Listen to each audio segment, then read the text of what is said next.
alumnos de 112.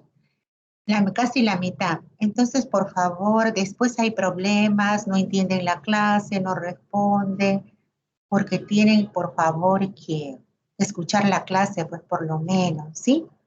Porque si no, es un tema nuevo para ustedes. Entonces, les conviene escuchar la clase, por favor. Entonces, miren, tenemos ahorita, ya estamos en 70.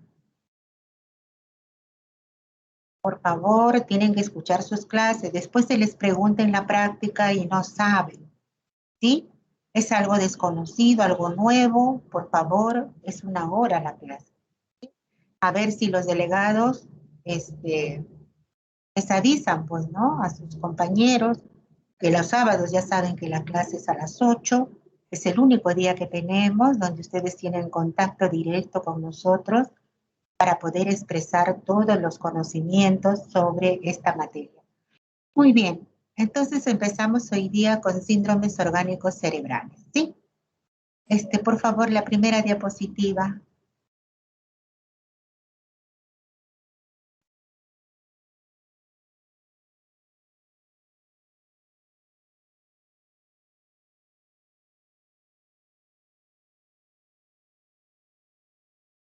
Bueno, entonces acá vamos a encontrar 3 grupos, ¿sí? El grupo de perturbaciones, el componente corporal conocido y demostrable, ¿sí? Y el otro, la agudeza mental, la atención y orientación, que ya hemos hecho estas clases. Entonces acá tenemos 3 grupos, ¿sí? Representados en el grupo de perturbación, el componente corporal y conocido y demostrable, lo tenemos que demostrar, ¿sí?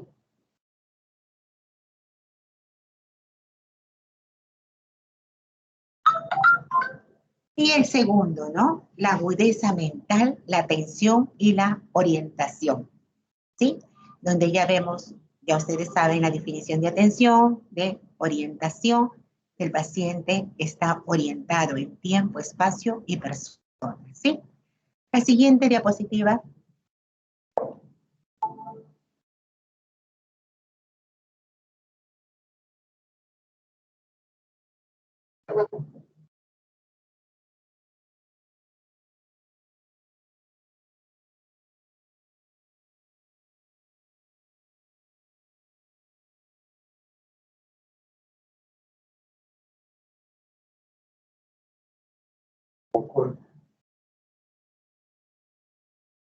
Lo ven ahí.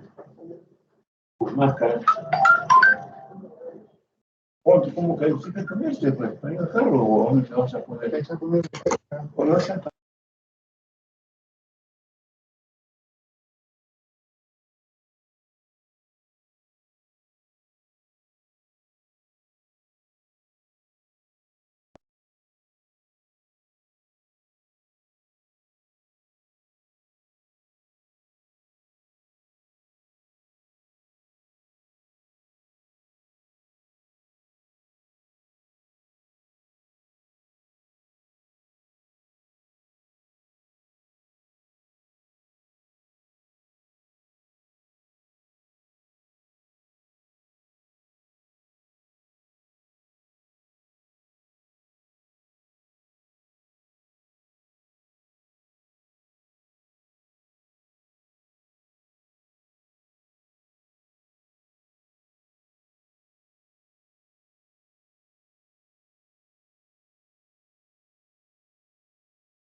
Bueno, entonces vamos a comenzar. Ya hemos tenido la entrada de los 3 que se presentan y ya hemos visto lo último, ¿no? La atención y la orientación.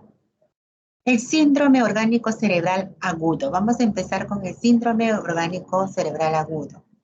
Tiene Un inicio brusco, o sea, tiene una corta duración. Pronóstico favorable. Déficit cognitivo generalizado. Comportamiento y alucinaciones, somnoliento e inactivo. Todo esto es la conciencia, ¿sí? Nosotros ya hemos visto, remotorizado la conciencia. Entonces, miren, por eso cada capítulo tiene gran importancia porque esto se articula con todos los otros síntomas. Entonces, tenemos en el síndrome orgánico agudo, tenemos un inicio brusco, de corta duración, pronóstico favorable, déficit cognitivo generalizado, el comportamiento y alucinaciones, y somnoliento e inactivo. Todo esto de la conciencia, ¿sí? Entonces, ya tenemos los primeros pasos para nosotros poder diagnosticar un síndrome agudo. La siguiente diapositiva, por favor.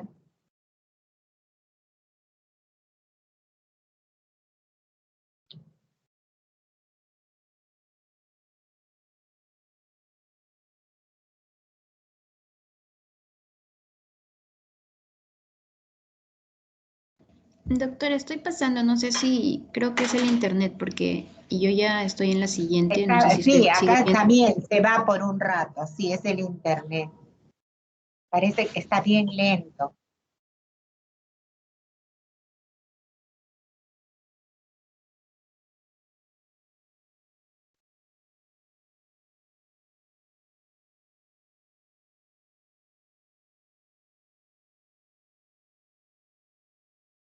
No da, no da.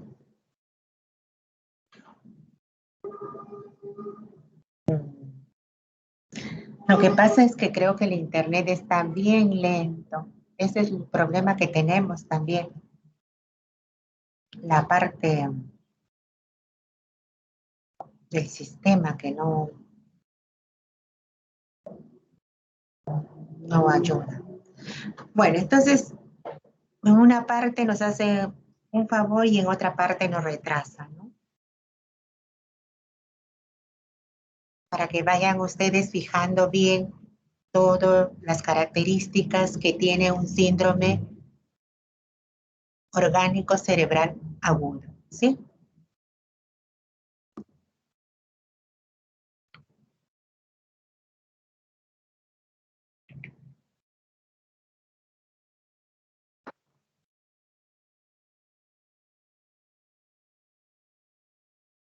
Tenemos la otra diapositiva. Entonces nosotros ya hemos visto que es agudo y ahí está la conciencia, ¿no es cierto? Ya nosotros hemos estudiado la conciencia, pero lo tenemos que volver a repetir porque acá es sumamente importante esta patología. La conciencia tenemos los cuantitativos y los cualitativos. En los cuantitativos tenemos la onubulación, el sopor, el coma, ¿no? En la conciencia cuantitativa. En la parte cualitativa, ¿qué tenemos? El delirio, el estado crepuscular y la alucinosis, que es diferente a las alucinaciones, ¿sí? Entonces tenemos la conciencia dividido en la parte cuantitativa y la parte cualitativa. Por eso se les ha hecho repetir las clases para tener más fijación sobre estos términos para poder nosotros hacer un buen diagnóstico, ¿sí? La siguiente.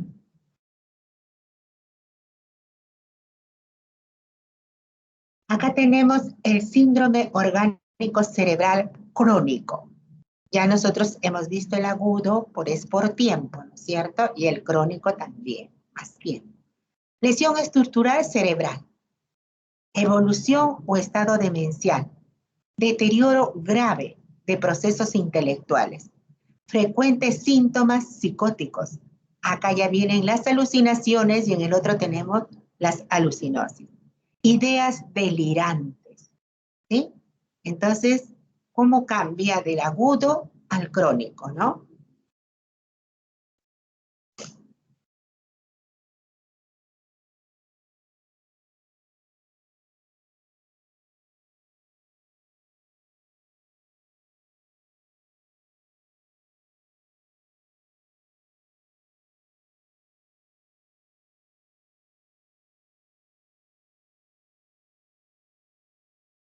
Ya, pasa a la siguiente, ya hemos visto eso. Ya hemos visto, ahora sí. Manifestaciones clínicas.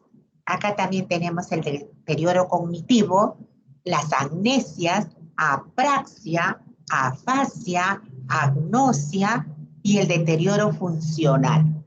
Estas son las manifestaciones clínicas que vamos a encontrar en el síndrome orgánico cerebral, ¿sí?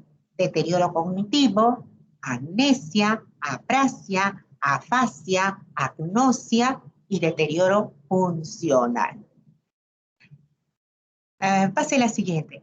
Se lo estoy haciendo de la manera más clara, más directa, más concreta para poder nosotros ubicarnos de este síndrome. Como ustedes verán, todo ya lo hemos estudiado. Tan solo vamos a articular nada más. La siguiente.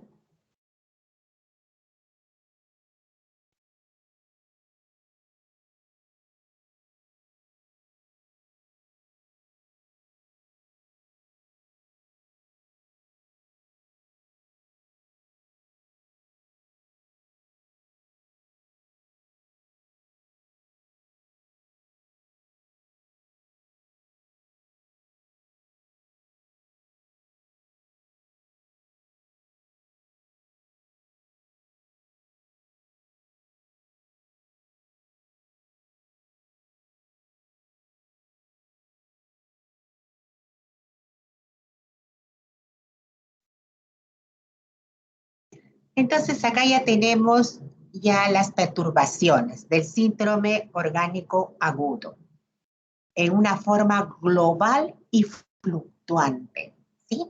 Agudeza mental, atención, orientación, memoria, ¿sí? Estamos regresando a la parte orgánica, pero agudo. Reacciones emocionales y de comportamiento. ¿Acá qué va a primar? La agudeza mental, la atención, la orientación, la memoria. ¿Y cómo esto lo vamos a ver? En las reacciones emocionales y de comportamiento. ¿Sí? Emocionalmente y de su comportamiento, nosotros vamos a ver la clínica. La siguiente.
Sí, doctora, buenos días. Mi compañera al parecer está teniendo fallas de internet en el cual le voy a ayudarle a compartir.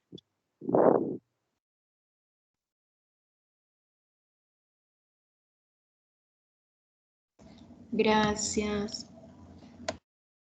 Sí.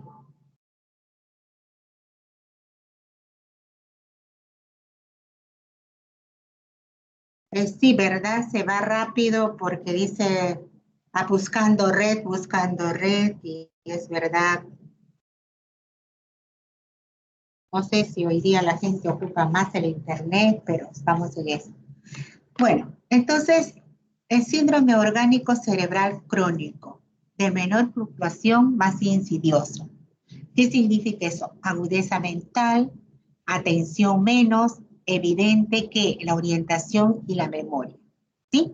Entonces, miren la parte ya de signos y síntomas. agudeza mental y atención, menos evidente que la orientación y la memoria, ¿sí? Esto ocurre en el síndrome orgánico cerebral, ¿sí? Crónico. Entonces, hay menor fluctuación y más insidioso, ¿sí? En este síndrome orgánico crónico. Entonces, las fluctuaciones, ¿en qué va a consistir? En la agudeza mental y la atención, y menos evidente que en la orientación y la memoria. La siguiente, por favor. Características de los síndromes agudo, orgánico agudo, y del síndrome orgánico cerebral crónico. El comienzo del agudo, rápido, en el otro es lento. La duración, horas, semanas, en el otro es meses a años. En la evolución de las 24 horas fluctúa y es peor en la noche. Eso también ustedes cuando vean un paciente en la noche que no duerme, esto también es un signo, un síntoma que se trata de un síndrome orgánico agudo, ¿sí? Variación mínima en los crónicos. El estado de conciencia, disminución. En el de crónico está en alerta. La percepción. En la percepción frecuente son percepciones erróneas visuales. En cambio, en el crónico rara vez hay percepciones erróneas. Son verdaderas. Las alucinaciones. Comunes, ¿cuáles son las más comunes? Visuales y auditivas. Esas son alucinaciones más comunes que vamos a encontrar. En cambio, en el orgánico, poco comunes, ¿sí? En la atención, el sujeto está distraído. En el crónico, normal a deteriorado. En el crónico puede estar normal a deteriorado. En cambio, en nosotros en un agudo vemos un paciente distraído, ¿sí? El lenguaje, variable, incoherente. ¿Qué tenemos en el crónico? Dificultad para encontrar palabras correctas, ¿sí? Acá la articulación de las palabras va a ser más difícil. Y tampoco no son las palabras correctas, ¿sí? En el lenguaje, eso es lo que tenemos, las variables, las incoherentes. Ya hemos visto nosotros en los trastornos del lenguaje, ¿sí? Entonces, como ustedes verán, todo se vuelve a repetir, pero acá ya vamos a hacer la suma de signos y síntomas para formar el síndrome. Ya sea un síndrome orgánico cerebral agudo o ya sea un síndrome orgánico cerebral crónico, ¿sí? La siguiente. Acá, nosotros trabajamos, aunque ahora tenemos ya el DMC5, ¿no? Tenemos el DMC4 y el CI10. Bueno, yo he trabajado más con el CI10 y en los otros últimos años, el 19, ya hemos trabajado con el DMC4. Entonces, ¿qué nos dice el DMC4? Paciente limitado por los síntomas psicopatológicos y 5 ejes. Sintomatología presente, trastornos de la personalidad, desarrollo o retraso mental, afecciones médicas, tensiones, psicosociales, ambientes, funcionamiento global. Eso es lo que nos está diciendo del síndrome orgánico. El CI10 que nos dice, excluye a todos los que conlleva riesgo. No discapacidad, depende social y del ambiente. Patogénico, son 3 ejes. El diagnóstico clínico, la discapacitación social, factores ambientales y relativos al estilo de vida. Eso también tenemos que ver el estilo de vida de los pacientes. Por eso es bien importante en hacer la historia clínica con los familiares. Ellos son los que dicen, no, pero antes él era así, no, él antes hacía esto, ¿sí? Por eso es importante corroborar con la familia para ver nosotros los antecedentes y cómo ha sido antes y después, ¿sí? Entonces nosotros ahí corroboramos muy bien la sintomatología. La siguiente. Acá dice el DMS-4, nos dice, comportamiento o grupo de síntomas identificables, no utilizados, trastornos mental no orgánicos, carecen de base biológica. Claro, los otros no, estos sí tienen su base biológica. Las alteraciones predominantes, déficit de funciones cognitivas o memoria. Eso es lo que nos dice el DMS-4. El CI-10, orgánico, síndrome atribuido a trastornos cerebrales orgánicos o sistémico, diagnosticable, irreversible, progresivo o transitorio. Hay algunos, efectivamente, que son transitorios, ¿sí? Los síntomas de afectación cerebral secundaria a trastornos o enfermedad sistémica intracerebral. Siempre nosotros, por ejemplo, cuando tenemos este tipo de pacientes, siempre hacemos interconsulta neurología, porque ya que es un hospital general, nosotros podemos contar con las diferentes especialidades. Y en esto nosotros trabajamos muy bien con los neurólogos, hasta con los neurocirujanos, ¿verdad? Que trabajamos a veces en equipo, sobre todo que nos han ayudado un montón los neurocirujanos. Por ejemplo, el doctor Zambrano, muy bueno, él ha hecho como 1 o 2 lobotomías, y nosotros hemos visto los resultados ya en el postoperatorio. Esto es lo que nos facilita a nosotros trabajar en un hospital general para tener las diferentes especialidades y poder hacer un buen diagnóstico. La siguiente, por favor.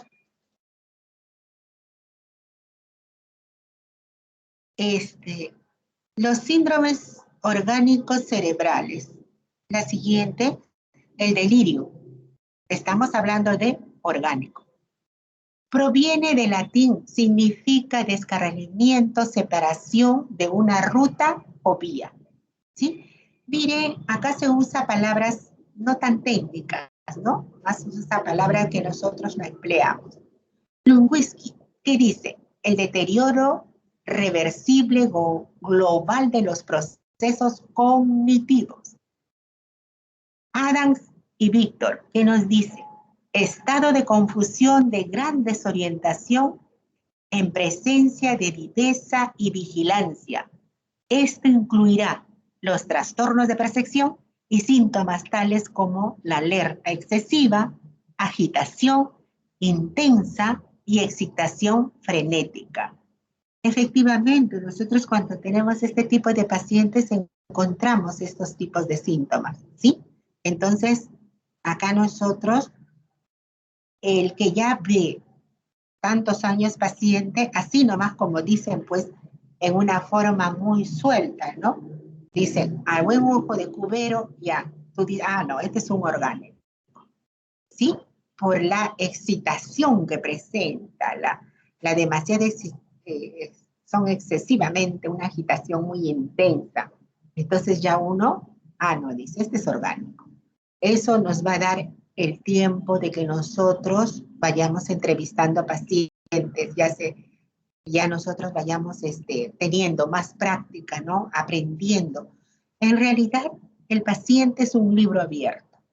Nosotros aprendemos bastante con el paciente. Por eso es importante la práctica diaria, para poder aprender. Porque si no hay práctica diaria, ¿de a dónde aprendemos? El paciente es un libro abierto. Entonces, es por eso que ustedes tienen, ¿qué importancia tenemos acá? La observación.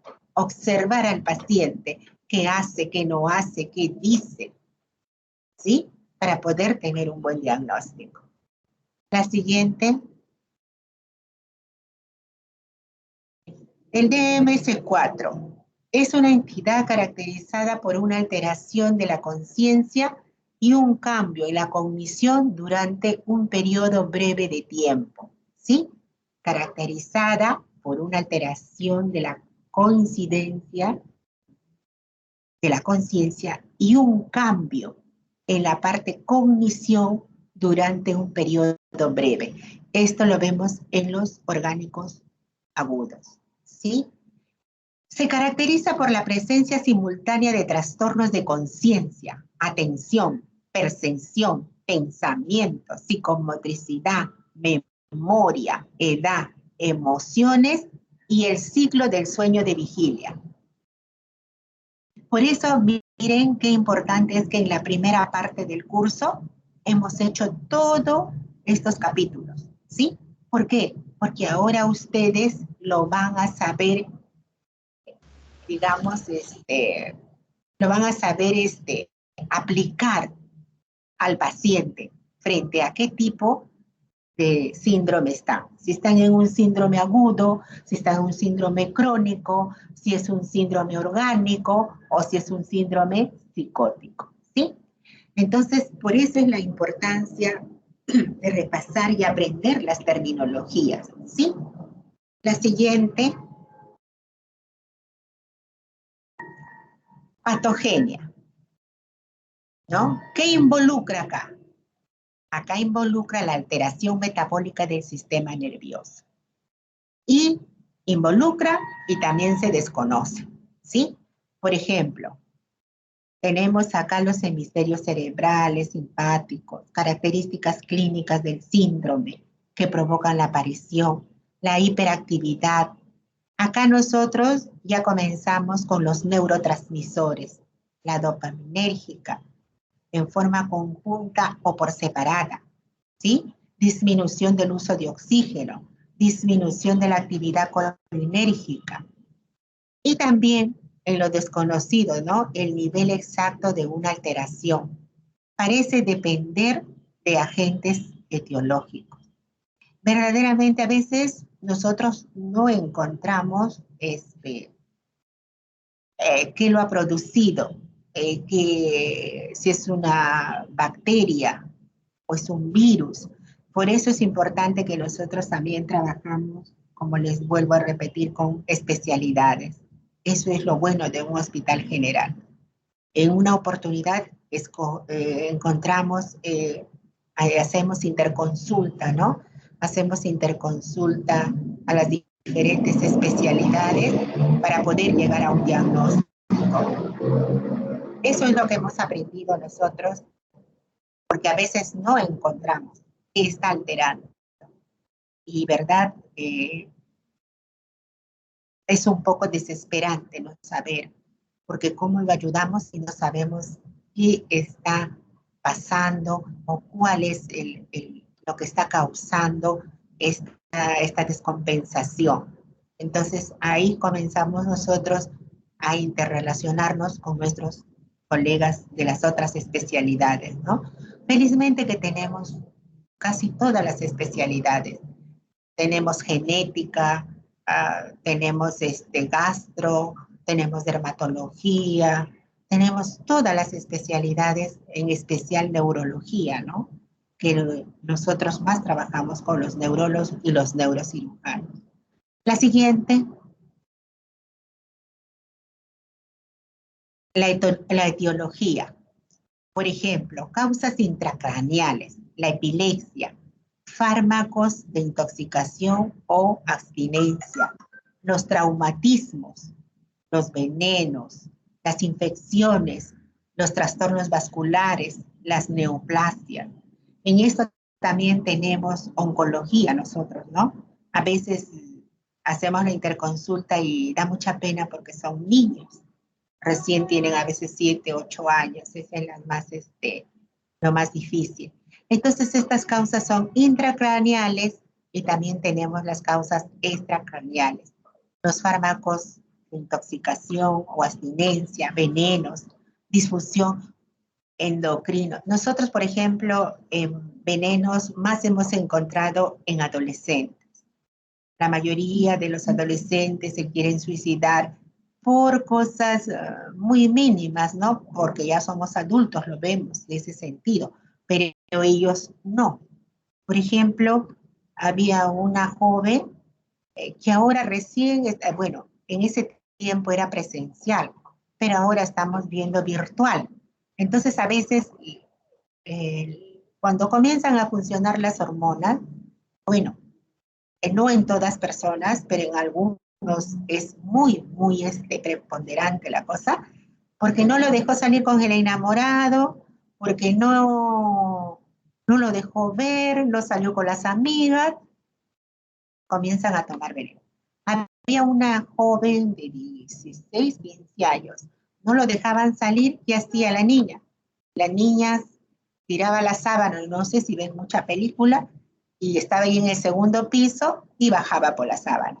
Pero un día, ¿qué pasa? Que la sábana no se dio y se cayó y tuvo un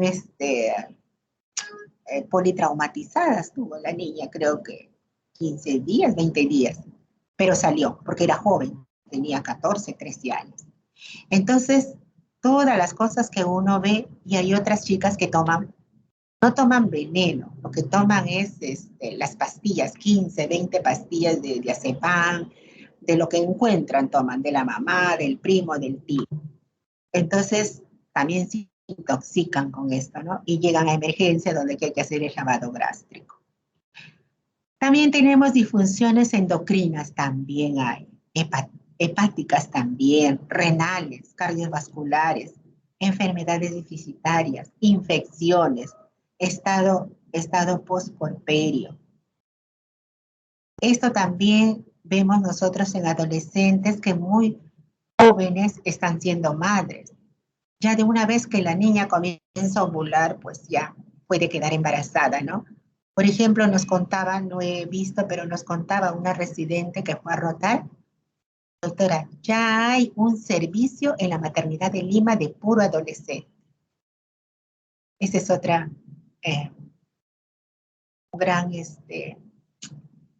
un gran problema, pues, ¿no? Porque niñas a veces, si ya ovulan 12, 13 años y tienen relaciones, ya salen embarazadas. Entonces hay niñas de 12, 13, 14 años que no dejan de desarrollarse todavía, pero están haciendo madres. Este es otro gran problema también. Entonces, a veces hay niñas que sí quieren al hijo. Por ejemplo, había una niña que estaba hospitalizada, que no quería ver a su hijo. ¿Por qué? Porque el joven la había dejado. ¿Qué tendrá que ver? Pues que el joven lo deje con el niño. Bueno, a veces los adolescentes no maduran, entonces toman decisiones que no son. A veces le dan a la tía, a la suegra, bueno. Entonces hay cosas así ya propias, ya sociales, ¿no? Donde ya hay compromiso. En cambio hay otras, la niña de 13 años tuvo su niño y quería educar, pero los padres decían, doctora, yo tengo 2 hijos, yo tengo tal sueldo, y el joven se ha desaparecido. La mayoría de estos, los jóvenes, hay algunos que sí enfrentan el problema, a pesar que son jóvenes, ¿no? Pero la mayoría no enfrentan el problema, escapan del problema. Entonces, para esto también tiene que haber una consejería para los jóvenes, ¿no? Porque vemos que ha aumentado demasiado, exorbitantemente. Ni porque estamos en pandemia, ni por aislamiento, nada. Miren todo lo que sale en la televisión. Bueno, se escapan, se van. Bueno, verdaderamente eso también conlleva a la otra parte, ¿no? Los padres no hablan con sus hijos. Piensan que todo lo saben o no sé. Antes la mamá hablaba con sus hijos, ahora no. Habiendo tan cosas simples de hacer en la vida para poder corregir ciertas cosas, no se hace. Pensarán que es muy fácil, que no da resultados, no sé, pero no lo hacen. Por ejemplo, nosotros que yo trabajo con niños y adolescentes, por ejemplo, a las mamás se les da ciertas recomendaciones que a uno nos ha costado viajar a Europa, costar a Estados Unidos para aprender. Son cosas simples, pero no lo hacen. Entonces, quiere todo fácil. Quiere que en 3, 4 días mejore. No es así. El comportamiento, por lo menos, algunos nos demoran 6 meses, algunos 1 año para poder mejorar. Y con reglas. Se les da funciones, se les da tareas, pero no lo cumplen. creen que una pastillita o esto que le recé, doctora, pero hay pastillita, pero para eso no hay pastilla. ¿Sí? Entonces, les hablo esto porque ustedes son los futuros papás y algunos ya son padres, ¿vale? Dedíquense a sus hijos, ¿sí? Porque es la cosa más esencial del ser humano. Ahora hay mujeres que trabajan, pero había mujeres que no trabajaban y también se descuidaban del hijo. Tampoco no vamos a decir, ¿no? También hay del otro lado. En todos sitios hay problemas. Entonces, eso es lo que nos hace ver muchas cosas a veces en los niños y podemos nosotros equivocar un diagnóstico. Tenemos que estar en todas, averiguar cómo es papá, cómo es mamá. Y eso es un gran problema ahora en Internet. Estamos encontrando que jóvenes simulan los síntomas. Estamos peor. La siguiente, los aspectos generales. Acá terminamos. Terminamos variabilidad, agudo, expresión de la enfermedad del síndrome orgánico cerebral y sistemáticos. Reversibilidad potencial, diversidad etiológica, anormalidades del metabolismo del sistema nervioso. Eso tenemos en el síndrome del delirio en el orgánico, ¿cierto? Entonces, mire, todo lo que ahora se ha puesto en los aspectos generales. Diversidad de etiologías, anormalidad del metabolismo del sistema nervioso, una gran variabilidad, ¿sí? Entonces nosotros por eso tenemos que echar recursos de todo lo que tenemos a la mano, como son los colegas, hacer las interconsultas a diferentes especialidades. Nos preocupamos, pero a veces los padres no se preocupan. Si no hay ese binomio de trabajar juntos, o puede ser también que nosotros no trabajemos bien y los padres sí, también puede suceder, o puede suceder de las dos partes, ¿sí? Entonces tampoco vamos a decir que todos hacemos perfecciones, no. También a veces nos equivocamos, ¿sí? Pero para eso hay que hacer interconsultas, hay que estudiar más al paciente. Y en eso, por ejemplo, tenemos, y ahora este año no hemos tenido residentes, pero los residentes que hemos tenido bien preocupados, algunos se quedaban hasta las 5 o 6 de la tarde para observar conducta de los pacientes. Y eso nos ayudaba bastante, porque en la observación, ahí está ¿cómo se llama? El asunto, el kit de todo esto para poder entender al paciente. Porque pasar 5, 20 minutos o 15 minutos en una entrevista a veces no sale todo lo que tiene que salir. Entonces había residentes que se quedaban hasta las 4, lo filmaban al paciente. Entonces eso demuestra que va a ser un buen profesional, ¿sí? Que vive con el paciente, porque en realidad es eso lo que hacemos. Más paramos en el trabajo que en la casa. Bueno, esta vez ha cambiado, ha sido la inversa. Bueno, ahí terminamos. Alumna, esa es ¿qué número de diapositiva es?